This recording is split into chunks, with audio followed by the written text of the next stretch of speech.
Wow, once tine fridge ne 90 US dollars. So, do not to me straight line so. Straight line.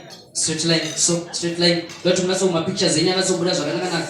Tazoti ndaenda kuchatora yepa ndakubuda. So, ndere kubasa vanoshanda na mkoma yepi, vati mkoma tukufara ne fridge plus 90 US dollars. So, zvakuda ngoita just a quick one.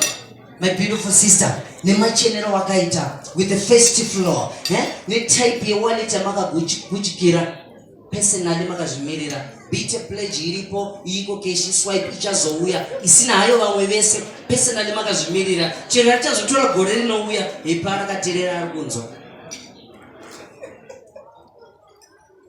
baba ndevatu indai kunomira pana baba indai kuna baba.